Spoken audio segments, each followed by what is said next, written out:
இதுவரைக்கும் நெல்லை அரோமாவை சப்ஸ்கிரைப் பண்ணாதவங்க கீழே இருக்கிற ரெட் கலர் பட்டனை பிரஸ் பண்ணி சப்ஸ்கிரைப் பண்ணிக்கோங்க. அப்படியே அது பக்கத்துல இருக்க பெல் ஐகானையும் கிளிக் பண்ணிக்கோங்க. நான் எப்ப வீடியோ போட்டாலும் உடனுக்குடனே உங்களுக்கு வந்து சேரும்.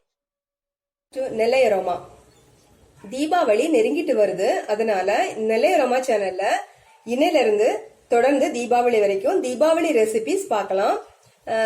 முதல்ல ரொம்ப சிம்பிளான ஒரு ஸ்வீட்டோட ஆரம்பிக்கலாம். ரவா லட்டு. ரவா லட்டு ரொம்ப செய்யறது ரொம்ப ஈஸி, ஆனா நல்ல டேஸ்டா இருக்கும். குழந்தைங்களுக்குலாம் ரொம்ப பிடிக்கும். அந்த ரவா லட்டு எப்படி செய்யறதுன்னு பார்க்கலாம். அதுக்கு முதல்ல ஒரு கடாயை அடுப்புல வச்சு அடுப்பை ஆன் பண்ணிக்கோங்க. கடாய் சூடானதும் அதுல ஒரு 1.5 டேபிள் ஸ்பூன் நெய் விட்டுக்கலாம்.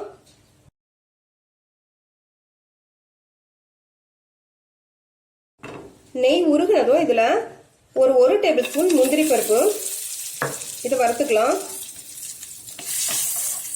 இது கூட கிஸ்மிஸ் வேணாலும் போட்டுக்கலாம். அன்னைக்கு வெறும் முந்திரி பருப்பு தான் போடுறேன். இது கொஞ்சம் வறுபட்டதும் இதுல ஒரு 1/2 கப் தேங்காய், துருவன தேங்காய்.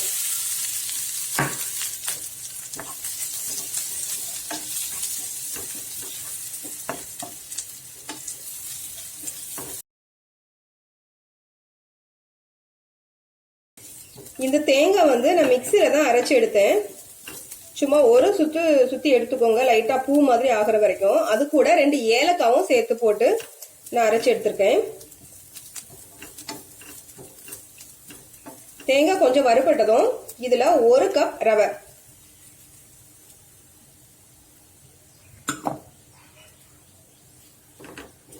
இப்போ இந்த ரவையை நல்லா கொஞ்சம் வறுத்து எடுத்துக்கோங்க.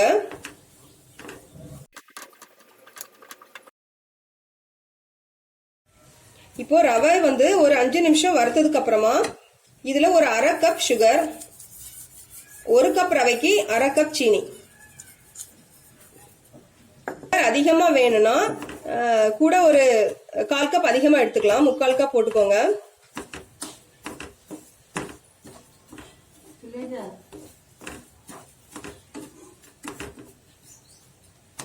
இப்போ இந்த ரவையும் சீனியும் சேர்ந்து கொஞ்சம் வறுத்துக்கலாம்.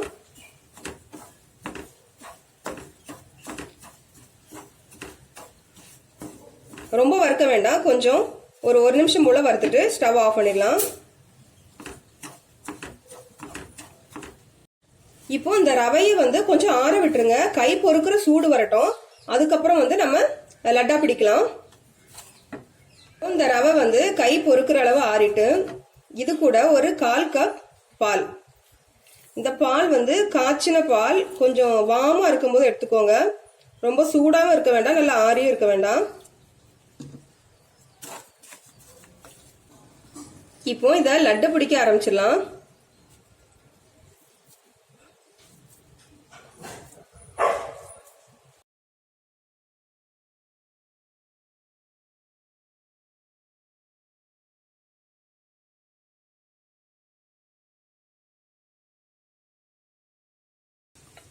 இப்போ ரவா லட்டு எல்லாம் செய்து முடிச்சாச்சு. ரொம்ப சிம்பிளா ஈஸியா சீக்கிரமா செஞ்சு முடிச்சிடலாம். ரொம்ப டேஸ்டாவும் இருக்கும். இந்த ரவா லட்டை ஒரு பால் சேர்த்துருக்கிறதுனால, தேங்காய் சேர்த்துருக்கிறதுனால 1 நாள் இல்லாட்டி 2 நாளுக்குள்ள நீங்க முடிச்சிருங்க. அப்படி இல்லைன்னா ஃப்ரிட்ஜில் ஸ்டோர் பண்ணிக்கோங்க. இந்த வீடியோ பிடிச்சிருந்தா லைக் பண்ணுங்க, ஷேர் பண்ணுங்க, நெல்லை அரோமாவுக்கு சப்ஸ்கிரைப் பண்ணுங்க. தேங்க்யூ.